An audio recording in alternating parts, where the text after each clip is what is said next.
देखिए, आज हम लोग देखेंगे परसेंटेज ब्रेक मेथड। ये काफ़ी सारे क्वेश्चंस में लगता है। जैसे परसेंटेज के कुछ क्वेश्चंस होते हैं, प्रॉफिट लॉस के कुछ क्वेश्चन, सिंपल इंटरेस्ट के कुछ क्वेश्चन। सवालों को थोड़ा सा जल्दी सॉल्व कर देते हैं, लेकिन इसको समझने के लिए आपको इसको डिटेल मेथड में समझना पड़ेगा। उससे पहले ये समझें कि ये है क्या, है ना। तो एक लॉजिक से आपको समझाते हैं, ध्यान से देखिए। जैसे मान लो आप कि 100 रुपए की धनराशि है ना, उसको दो हिस्से में बांट दिया, 70 + 30 इक्वल कितना, 100। अब ये मानो आपकी 70 में अगर 10% की वृद्धि कर दी, उसी तरह 30 में भी 10% की वृद्धि कर दी, तो जब आप 70 में 10% की वृद्धि करोगे, 10% वृद्धि मतलब 10% इंक्रीज, तो कितना हो जाएगा, 77। 30 में अगर आप 10% की वृद्धि करोगे तो 33। तो अगर जोड़ो आप तो ओवरऑल कितना हो रहा है, 110। ओवरऑल 110। तो ध्यान दो आप इस बात को, जब आपने 10% 70 को बढ़ाया, 10% 30 को बढ़ाया, तो ओवरऑल परसेंटेज चेंज भी 10% ही आ रहा है। मतलब क्या, कि अगर आप 10% 70 को बढ़ाओ, 10% 30 को बढ़ाओ, तो रिजल्ट भी 10% बढ़ रहा है। अब इसी लॉजिक का यूज करके कुछ क्वेश्चंस को सॉल्व करेंगे। जो सेम लॉजिक है, इनका यूज करके कुछ क्वेश्चंस को सॉल्व करेंगे। जैसे सबसे पहले आप देखो, कुछ क्वेश्चंस होते हैं जो परसेंटेज में होते हैं, उनको हल करते हैं। फिर उसके बाद सिंपल इंटरेस्ट की सवाल। तो ध्यान दो, जैसे एक क्वेश्चन लिखते हैं। यहाँ पे लिखा हुआ है, एक कस्बे की जनसंख्या 7000 है। यदि पुरुष और महिला जनसंख्या में प्रतिशत वृद्धि क्रमशः 11% और 8% है, तो नई जनसंख्या 7680 होगी। कस्बे में महिला नागरिकों की संख्या बताओ। मतलब ये समझो कि अगर पुरुष और महिला मिला दिए जाएं तो टोटल 7000 थे, और जनसंख्या में वृद्धि यानी मेल प्लस फीमेल दोनों की आबादी मिला के 7000 थी। अब इसमें हुआ क्या कि पुरुषों की आबादी 11% बढ़ रही है और महिलाओं की आबादी 8% बढ़ रही है। तो ऐसा होने के बाद नई जनसंख्या कितनी हो रही है, 7680। तो आप देखो, 7000 से अगर 7680 हो रही तो कितनी वृद्धि हो रही। तो जब आप देखेंगे तो इंक्रीज इसमें कितना है, 680 का, यानी 680 की वृद्धि हो रही। अब परसेंटेज ब्रेक का अगर इस्तेमाल करें, है ना, अब परसेंटेज ब्रेक काम कैसे करेगा। जैसे पिछले एक एग्जाम्पल में आपको समझाया, 10-10% की दोनों में वृद्धि होती है, लेकिन यहाँ तो परसेंटेज अलग अलग है ना, तो आपको दोनों को सेम करना होगा। तो जैसे यहाँ पे 8% है, तो आप यहाँ भी 8% बढ़ा दो। तो लेकिन 8 नहीं लिख सकते आप, इसको आपको लिखना पड़ेगा 8 + 3।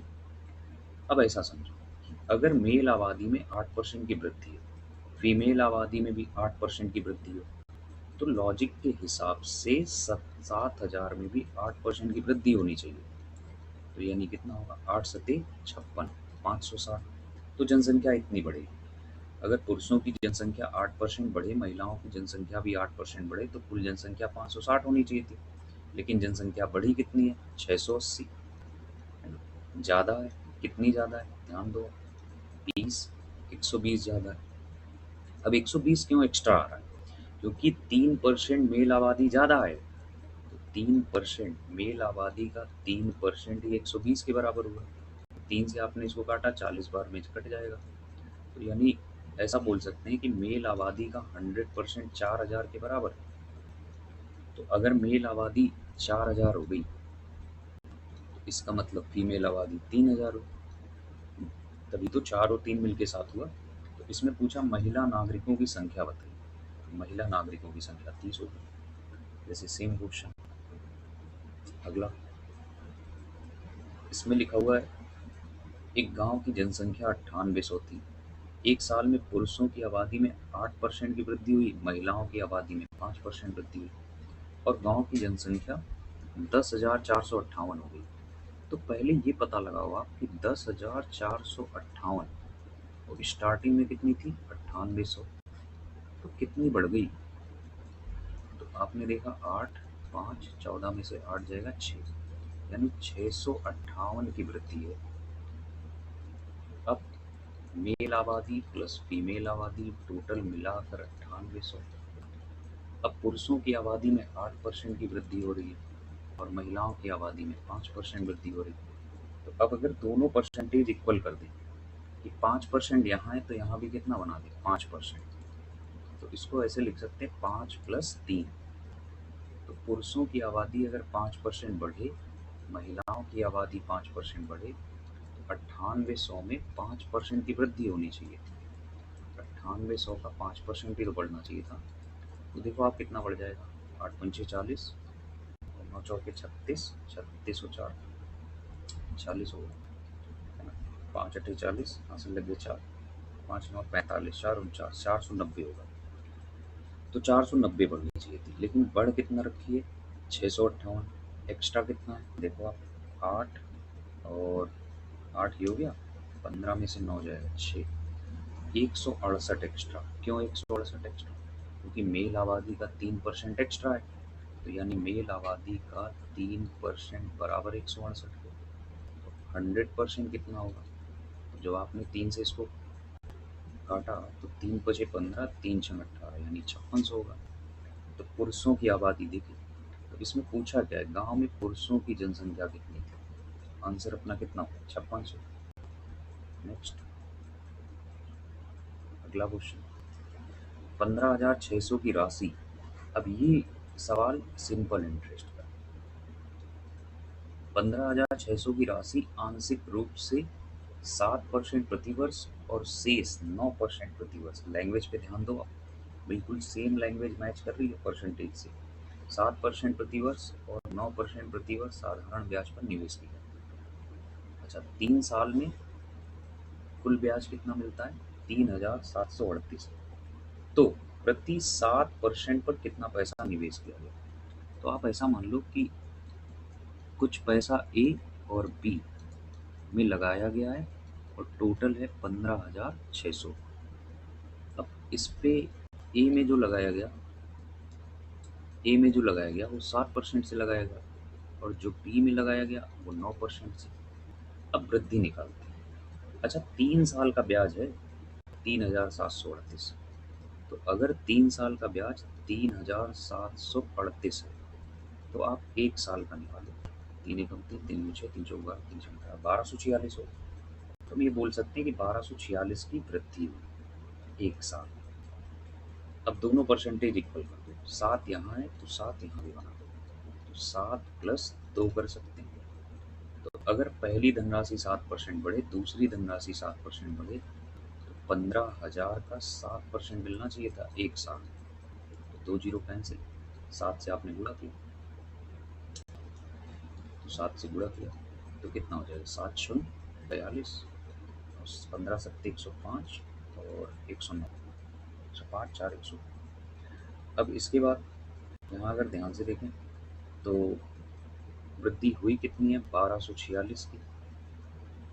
कितना ज़्यादा है घटा हुआ 4, तो 4 ये बचेगा, 14 में से 9 जाएगा 5, 154। क्यों? इस 2% की वजह से। तो 2% का मान अगर 154 हुआ तो 1% का मान कितना हुआ 77। तो 100% का मान कितना हुआ फिर? तो 100% का मान हुआ 7700। अब पूछा क्या, ये ध्यान देना, प्रति 7% पर कितना पैसा निवेश किया गया था। ए की वैल्यू निकालनी है और जबकि ये बी की वैल्यू आई है तो आंसर 7700 नहीं होगा, आंसर होगा 15,600 माइनस 7700। क्योंकि ये वाली वैल्यू 7700 है, आपको ये निकालनी है तो आपको घटाना पड़ेगा 15,600 माइनस 7700। तो 16 में से 7 जाएगा 9, यानी 7900 ये आंसर। जैसे एक और क्वेश्चन देखिए, जैसे इसमें लिखा है 17,200 की राशि साधारण ब्याज पर 2 भागों में 2 वर्ष के लिए क्रमशः 8% वार्षिक और 10% वार्षिक दर पर उधार दी। अब 2 वर्षों में प्राप्त कुल ब्याज 3,008 रुपये। तो ऐसा बोल सकते हो आप कि 2 साल में जो टोटल वृद्धि वो 3,008 की, तो 1 साल में कितनी होगी 1,504 की। 8% वार्षिक दर पर उधार दी गई राशि, तो यानी ए और बी 2 हिस्से 17,200 हुए। 17,200। अब इस पे जो पैसा उधार दिया गया वो 8% पे दिया गया, इस पे 10% पे। अब दोनों परसेंटेज इक्वल, 8% प्लस 2%। अब इससे कोई फर्क तो पड़ा नहीं, 8 तो 10 ही तो है। तो यानी अगर इस पे 8% ब्याज मिले, इस पे भी 8% ब्याज मिले, तो 17,200 का 8% कितना हो जाएगा? तो 8 दूनी हो जाएगा कितना? 16। हासिल 17,136 यानी 1376। कैसे गुणा किया? 8 दूनी 16 का 6 हासिल 17,136 और 137। लेकिन वृद्धि कितनी है? 1504 की। कितनी ज़्यादा है? अब अगर कितनी ज़्यादा है घटाओ आप, तो 14 में से 6 जाएगा 8 और 9 में से 7 जाएगा तो 128। क्यों? क्योंकि 2% की वजह से। तो आप 100% जब निकालोगे तो 2 से कटेगा, 2 छः 12, 2 चौके 8, यानी 6400 आएगा। तो पूछा 8% पर कितनी धनराशि उधार दी गई? तो ये 6400 आया है। और 8% वाला ये है, जहाँ पे परसेंटेज ब्रेक होगा उसकी वैल्यू आएगी। यानी आपको निकालना है 17,200 माइनस 6400। तो 0 0, 12 में से 4 जाएगा 8 और 10। तो ये आंसर कितना है? डी, 10,800।